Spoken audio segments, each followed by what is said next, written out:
Welcome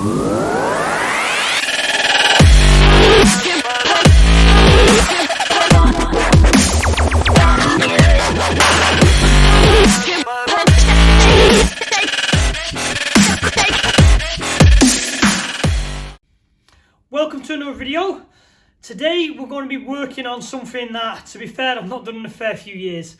I got a request from a owners club to do this, so I thought I'd film it to show what was into it, and then if anyone wants any in the future they can always get in touch and ask. So what we're going to do today is we're going to get on with the power boxes for the Z16XE, the Z14XE and the C16XE. Now these are the Vauxhall engines in Corsas, Astras, Tigras.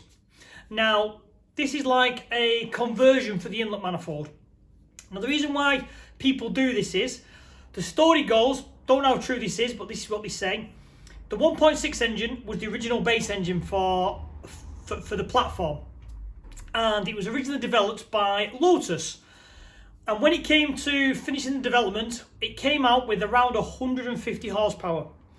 Now, Vauxhall obviously wants this engine for their vehicles, but they couldn't have their smaller engine, the 1.6, do the same amount of power as their 2 litre, because the 2 litre was 156. So they had to basically detune the 1.6 engine. And by detuning it, there was a number of little things they did, but the main one was the inlet manifold. They basically made it seriously restrictive.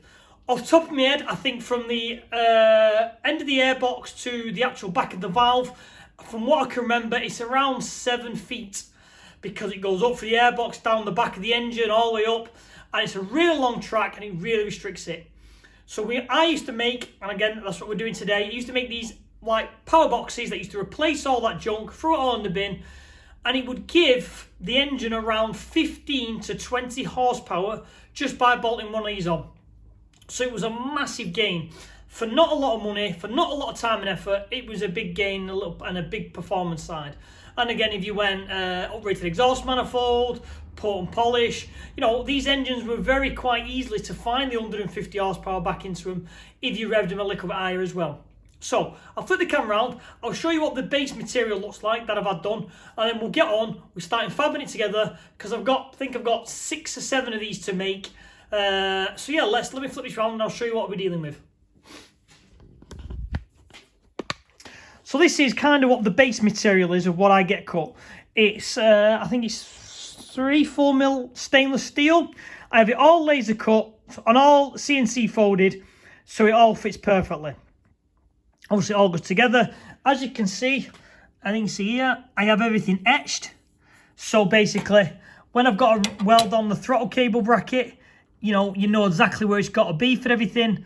I have, you know, everything is been developed and lasered in a certain way so it fits really nice in the car. People ask about bulkhead fitment, and they see the hole being a little bit further back.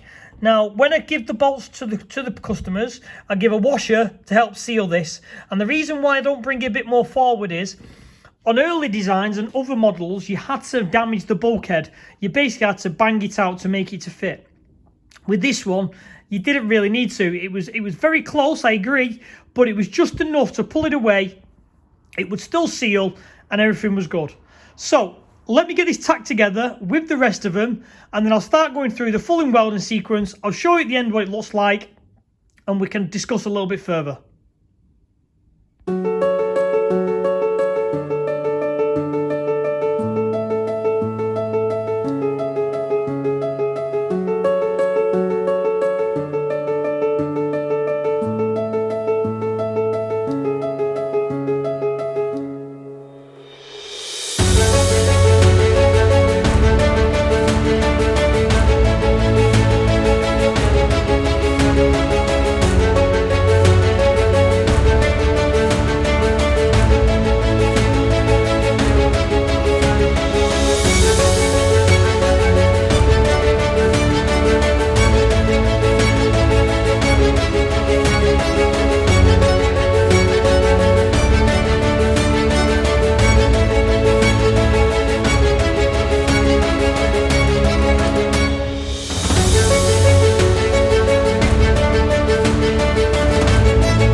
So this is now one finished off.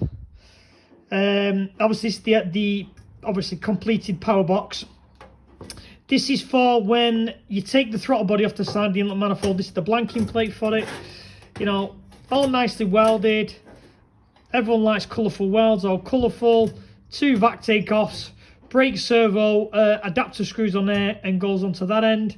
And this was the key that people used to hate, was on this bottom corner, when you put your throttle body on, you could never get that bolt in.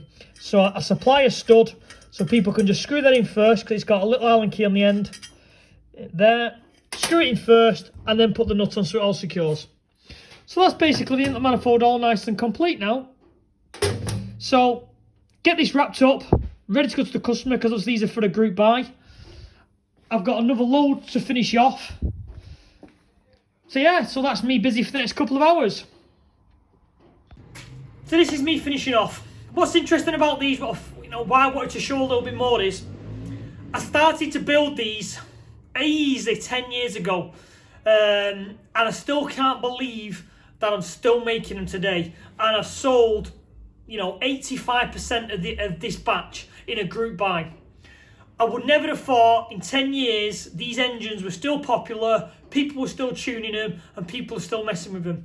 And going back, the last time I did them, you know, I was sending them to Brazil, to Japan. I'd sent a couple to America. I remember sending one to this little island in the middle of the ocean, you know, really tiny. I think it was 60 mile by 60 mile wide, you know, in the middle of nowhere in the Caribbean. I could not believe that these are still going. But again, supply and demand. If there's a demand, I'll make them. So, signing off here now, guys. Thanks for watching. As the usual, like and subscribe. Let's see what I'm working on the next time. Thank you very much.